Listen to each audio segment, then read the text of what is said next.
In this little video, I want to show you how to customize grades and comments in Jupyter so that marking student work is a little quicker for you. In this little video, we're going to use emojis. And if you're not sure how to use emojis, I'm going to explain to you now how to do that. I'm using the PC. And on the PC, if I press the window button and the period button at the same time, the emoji window will open. So let's move on to Jupyter. So here's my grade book, and I want to choose an assignment and demonstrate what the grades look like right now before I do any customization.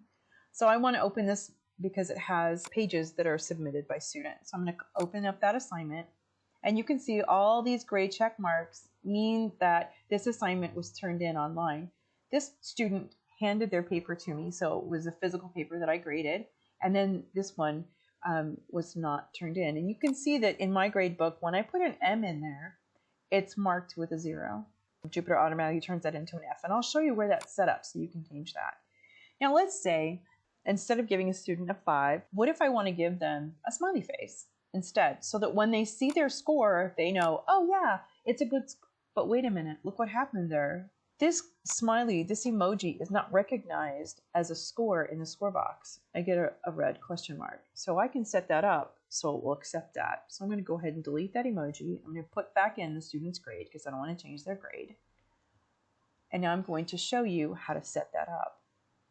There's also a way to customize these comments here. So when you click on this, you can see all of these different customized comments that I put in. And I'll show you how to do that too.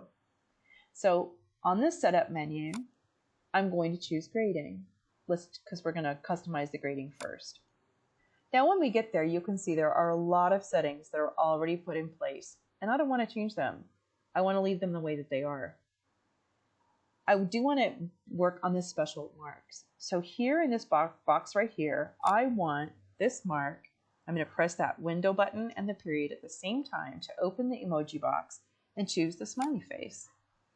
And next to it, I'm going to put, great job.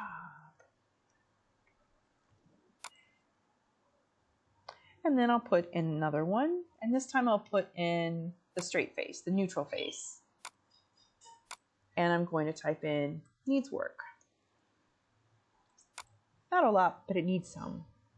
And then finally, I'm going to put in a slightly frowning face.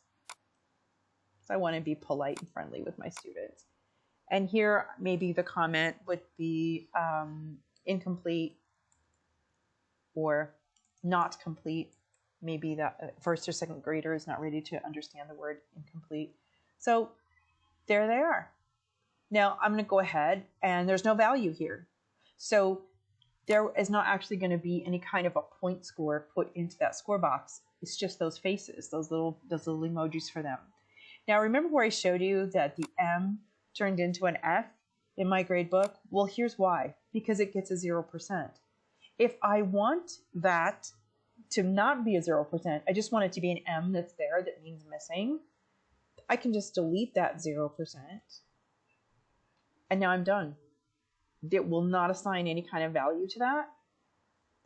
But this is third grade, so I do need to leave that 0% there. It's a system that my students are already set up and using that, so I don't want to change that for them. But first and second grade, maybe you can do that. All right, I'm done in here, and I'm going to just click the done button. Okay, so if I open up that assignment, I'm going to open up this assignment. And I'm going to put in that straight face. And as soon as I click out of there, I don't get that red question mark anymore. This emoji is accepted as a score, so you can actually use the emojis in your score boxes. Okay, so let's talk about grading student work. I actually want to open up an assignment from a student and look at it. This one's uploaded, so let me make sure I open the right one. So I want to open up this,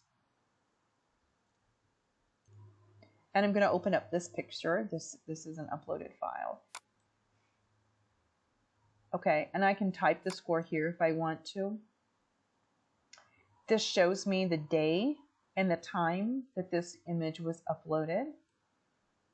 I can click across the top here if I have several to check. So I don't have to click out of this every time. I can just keep clicking. And you can hide the name of the students so that you're not affected by maybe your personal opinion of a student.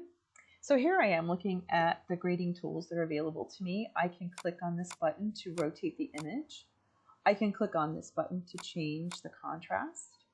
I can use this tool or this tool to write with, and I can change the color of the tool that I write with.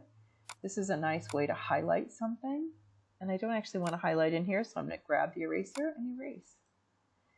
Here's the stickers. What I like about the stickers is that if I'm all the way at the bottom and I'm done grading, I just want to give them a sticker. It goes all the way to the top. And I love that they're animated. They're fun. You can combine them together if you want to.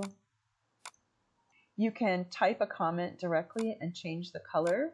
So you can type a comment and you can change the color depending on what you need to do. Here's the comment tool.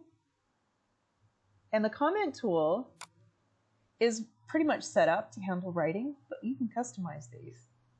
You can also customize the order in which these show up. So if I want to use one of these, I'm just going to click on the word nice. There it is.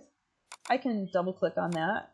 Maybe I've changed my mind. I want to delete it. Maybe I want to move it. But I don't actually want to leave it on his work. So there are ways to customize these comments and the order in which these stickers show up. So let's take a look at how to do that. I'm going to go to Setup and Comments. So here in the comments, this is where you can just click on something and you can change it to be something that's more appropriate for your age group and for the content of work that they're turning in. Here's where you can choose the stickers that you can use. Now what I do is I have some that are active now, and then halfway through the term I might change the active ones just to kind of keep them fresh. Assignment comments, and you can add them here or you can actually add them on the assignment as well. I'd like to put in there, see my comments, because then it encourages the student to open up their work and take a look at the things that I've done. And if I put a little animated sticker for them, then I want them to see that. I want them to enjoy that moment. When a student has work that they haven't turned in yet and I haven't closed the assignment, I like to put in this message with a little stopwatch to remind them that I'm waiting on them to do it. And that way when they see that M and they see in my class, they're going to see an F with that, which is not a fun thing to see. They'll also see this statement waiting for you, which encourages them to try to do it. I like my kids to try again for better scores. Sometimes a strong student will take a low score on the first time they do something. I want them to try again for a perfect score. They learn from that, so I want that for them. Sometimes I have a lot of comments that I want them to do, and I want them to see the comments and do again. And sometimes I run into a situation where I want my students to follow instructions. So these are all customizable assignment comment. And you can use emojis here. And what I like about the emojis is that it's visual and it supports our parents who might not speak English as well as they would like to. Okay. So that's how you customize that. And then you can come in here and you can choose different comments. You can customize it from here as well. When I put in my emojis here, I do the windows and the period to choose it. You can choose these as well. They show up in a different part of the comment box. So there you have it. I hope this helps you.